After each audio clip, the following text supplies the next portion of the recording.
Hey y'all, Rick Sky here. Welcome back to another Timepieces for Tomorrow video. And today I'm wearing the Panerai PAM00112. This is a 44 millimeter manual wind timepiece. And actually, in my opinion, the PAM112 is probably I would say, one of the best Panerai references out there.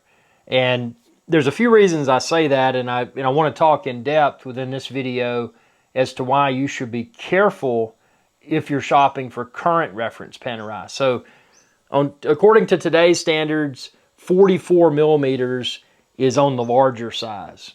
Now there for a while, and looking back to now, it's January the 2nd of 2022, but looking back probably 10 or so years ago, the big wristwatch was kind of the thing. So what Panerai's done recently is they've started to release some smaller references. And I'm just going to head on over to their website, and you can see the various references that I'm talking about. But one of them, for example, is I'm looking at it right now. It's called a Luminor Marina Quaranta. I may have mispronounced that, but it's 40 millimeters. But what you need to be careful about when you're shopping for current reference Panerai, look at the water resistance. The water resistance is only 100 meters. Now, this particular Panerai, the PAM112, has a proper water resistance of 300 meters, 1,000 feet. And that's what you'll often find in your current reference Rolex Submariner, also in your current reference Omega Seamaster 300M, just to name a couple of quite common dive pieces. So it concerns me that Panerai, I mean, obviously this wristwatch's claim to fame is that, it's used by the it's used by the Italian frogmen. So a dive watch that only has 100 meters of water resistance, it just seems kind of weird, and it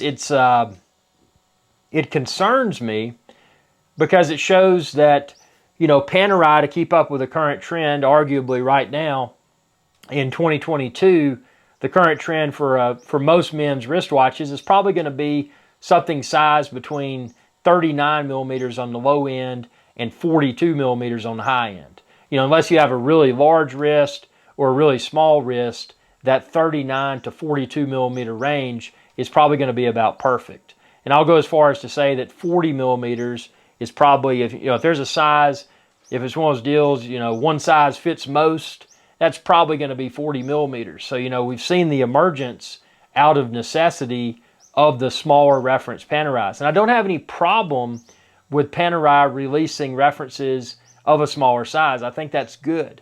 This today, by today's standards, at 44 millimeters, this feels really big because most of my other wristwatches are 39 to 42. So this 44 millimeter, even though it's very comfortable on the wrist and they have really comfortable straps, it still feels large. And granted, if I wore it for a few days consecutively, I would become accustomed to it and I wouldn't feel that it's so large on my wrist. But if you switch between, say, a 40 millimeter Submariner, maybe a 39 millimeter Tudor Black Bay 58, and then you slap a PAM112 on your wrist, it feels noticeably larger.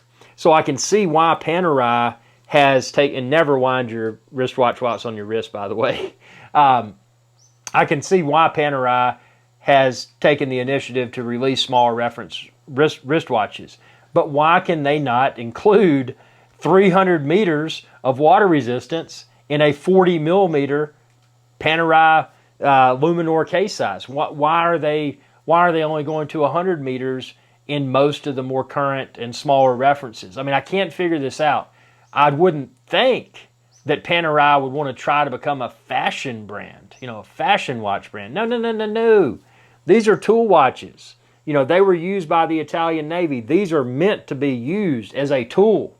And if your task is diving, up to 1,000 feet or whatever down below the water, you need an acceptable timepiece. 100 meters of water resistance in many of the current reference Panerais is unacceptable in my opinion. So I don't know why they did that. And a lot of people, they don't notice that. They don't think about that. And granted, most people are just going to wear a wristwatch at their desk and they'll do a little desktop diving, not even get the thing wet. They probably won't even wash their hands while they wear it.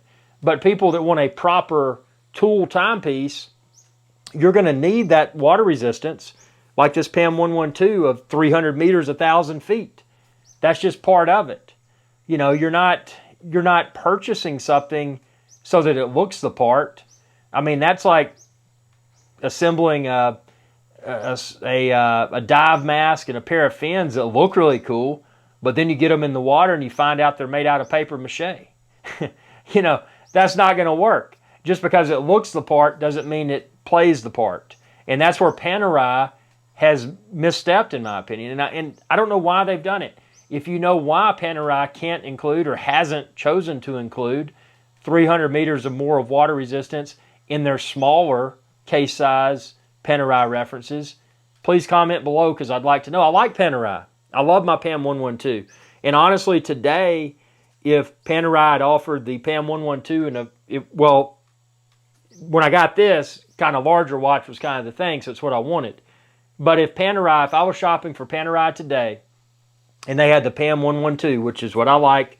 It's got the exhibition case back. It's manual wind. It's got the sapphire sandwich. That's all I care about. If they had offered this in a 44, a 42, and a 40 today, I would probably go with the 40 or the 42, assuming that all the other properties of the wristwatch were the same. It was just a different case size. But if they offered the PAM00112 today, this is a discontinued reference.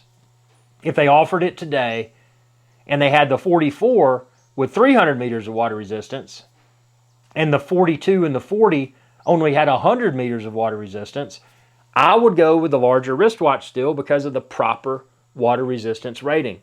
A dive watch with anything less than 200 meters, in my opinion, is unacceptable. I mean, these are tool watches. These are dive watches. It's not a fashion watch. So that's what's really frustrated me. And maybe I'm reading into this too deeply. You know, maybe this has bothered me and maybe it shouldn't. But if you're a fellow wristwatch collector and you're obsessed with all the, not just the aesthetic of the wristwatch, you know, how it looks, but if you're obsessed with the specification, the use of materials in that watch, the movement, the water resistance, if you're obsessed with all of those specifications, this stuff should matter. So I want to know, why is Panerai releasing wristwatches that many of which only have 100 meters of water resistance? It's laughing. It's laughable. It's laughable in my opinion. Tell me what you think within the comment section below. And again, I'm in no way am I trying to bash Panerai. I love Panerai. I love this PAM00112. This thing's taken a beating already. It hasn't leaked. I'm sure it's got scratches all around the bezel because I wear it like it's meant to be worn. You know, I take it in a pool, I take it in a hot tub, I take it in the ocean. It's banged into a few walls by mistake. I mean, I wear it. It's a tool watch. But what's up with these untool tool watches?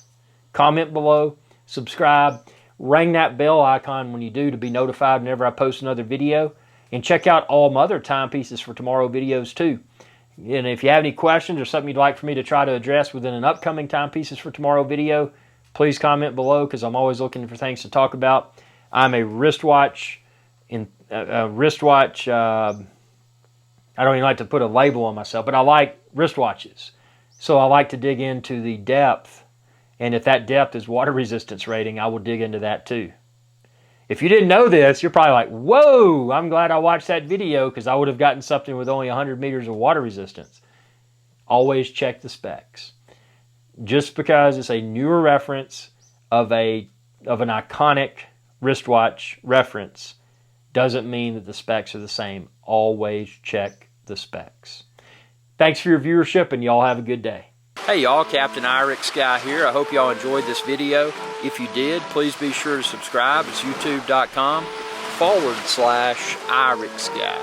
And ring that bell icon when you do to be notified whenever I post another video. Thanks for your viewership and y'all have a good day.